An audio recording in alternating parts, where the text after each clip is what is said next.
अपने बहुजन समाज की अस्मिता की लड़ाई। जिस बहुजन समाज की अस्मिता की लड़ाई लड़ करके बाबा साहब ने आज़ाद किया, उस शूद्रों के जीवन से हमें आज़ाद किया और भारत के मुख्य धारा में हमें ला खड़ा किया। उन सामंतवादी और मनुवादी व्यवस्था को दरकिनार करते हुए एकमात्र शख्स थे बाबा साहब, जिन्होंने सारी सामंतवादी और मनुवादी ताकतों पर कुठाराघात करते हुए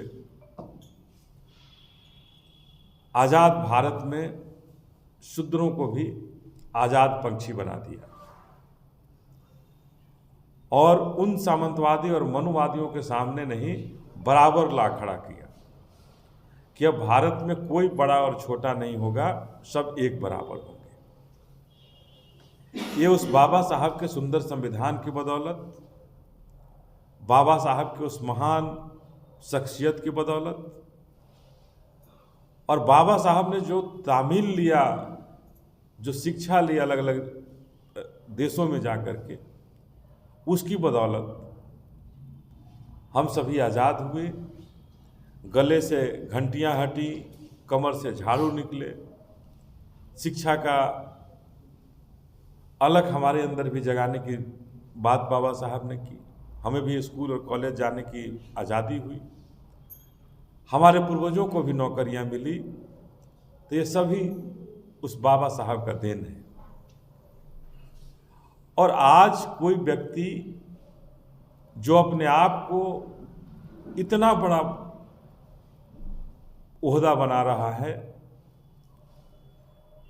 एक गृह मंत्रालय क्या मिल गया, वो लग रहा है कि हम भारत के सबसे अकेला हम ही हैं। भारत का कोई इतिहास नहीं था, भारत का इतिहास इस मोदी सरकार से है और उसके पहले भारत आज़ाद नहीं था। हम यही कहना चाहते हैं कि जिस तरह से हमारे भगवान की, हमारे आराध्य की, हमारे आइडियोलॉजी की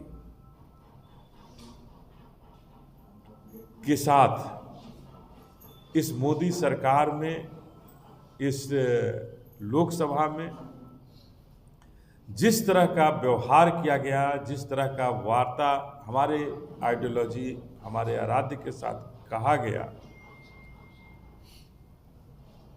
अम्बेडकर अम्बेडकर अम्बेडकर, ये बड़ा ही भारत के इतिहास में दुर्भाग्यपूर्ण रहा है। और उससे भी बड़ा दुर्भाग्यपूर्ण है भारतीय जनता पार्टी का आज तक उस पर माफ़ी नहीं मांगी। भारतीय जनता पार्टी की तरफ से आज तक उस पर माफ़ी नहीं मांगा जाना उससे भी बड़ा दुर्भाग्यपूर्ण है कि इतनी बड़ी शख्सियत जो हर विवादों से ऊपर रहा और उसके अनुयायी इतने हैं भारत में, उसको मानने वाले इतने हैं भारत में कि हो सकता है, मैं किसी भगवान के बारे में अब शब्द नहीं करना चाहता हूँ, किसी के खिलाफात नहीं करना चाहता, लेकिन मैं इतना जरूर दावे के साथ कहना चाहता हूँ और कहता हूँ कि जितना श्री राम के आराध्य होंगे, जितना श्री राम को भगवान मानने वाले लोग होंगे, उससे ज़्यादा भगवान बाबा साहब को मान। बाबा साहब ने सारी रास्ते हमारे लिए, तो काल्पनिक नहीं है हमारे बाबा साहब। हमारे बाबा साहब यहाँ रह करके, उन्हें भी इन सामंतवादी और मनुवादी व्यवस्था ने स्कूल और कॉलेज जाने से रोका, स्कूल के अंदर नहीं बैठने दिया, लेकिन स्कूल के बाहर रह करके पढ़ करके उन्होंने एक ऐसा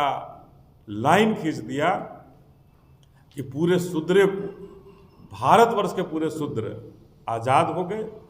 और आज यही बात आरएसएस और आरएसएस को मानने वाले लोगों को नागवार गुजरती, और कहीं ना कहीं यही कारण है कि इस तरह की ओछी टिप्पणी करके हमारे बाबा साहब को और बाबा साहब के अनुयायियों को अपमानित करने का काम ये भारतीय जनता पार्टी की सरकार और भारतीय जनता पार्टी की सरकार में बैठे लोग कर रहे हैं। हम बहुजन समाज पार्टी की तरफ से स्पष्ट रूप से कहना चाहते हैं कि बिहार में नीतीश कुमार जी सरकार में हैं, भारतीय जनता पार्टी के साथ गलबहियाँ कर रहे हैं। यहाँ से चिराग पासवान जी हैं, मांझी जी हैं, आखिर क्या हो गया है आप लोगों को कि जिस व्यक्ति के कारण आप यहाँ नेता बने, आप मुख्यमंत्री बने, मंत्री बने, और उसको जो उसके खिलाफ अगर कोई ओछी टिप्पणी कर रहा है, उस ओछी टिप्पणी पर आप एक बयान नहीं दे पा रहे हैं, ऐसी कौन सी मजबूरी हो गई आपकी?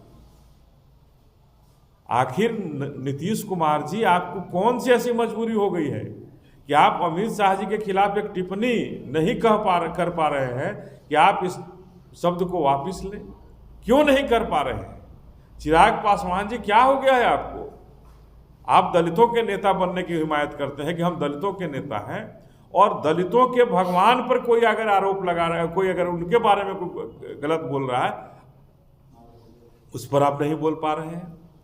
मांझी जी, आप नहीं बोल पा रहे हैं। तो क्या आप सभी बाबा साहब के नकली अनुयायी हैं क्या? बाबा साहब को मानने वाले लोग कहाँ चले गए? भारतीय जनता पार्टी के साथ गलबहियां कर रहे हैं अपनी कुर्सी बचाने के लिए। बाबा साहब को कब तक अपमानित आप कराएंगे?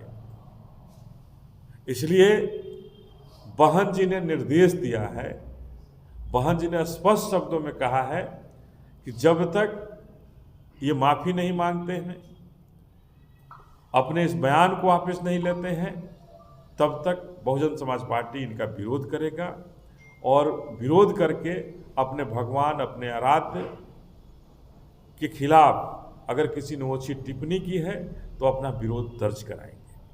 और इसी के खिलाफ 24 तारीख को हम लोग पूरे बिहार में 24 तारीख को सुबह 10 बजे से पूरे बिहार के जिला मुख्यालय पर, हर एक जिला मुख्यालय पर हम अपने बाबा साहब को लेकर बैठेंगे, और वो स्वर्ग का रास्ता खोजें। कहाँ से, कौन भगवान को याद करेंगे तो कहाँ से स्वर्ग का रास्ता मिलेगा? लेकिन हमें जो धरती पर स्वर्ग दिए हैं, उनको लेकर के हम बैठेंगे, अपने आराध्य को लेकर बैठेंगे, और उनके खिलाफ अगर जिसने टिप्पणी की है उसके खिलाफ अपनी दर्ज कराएंगे।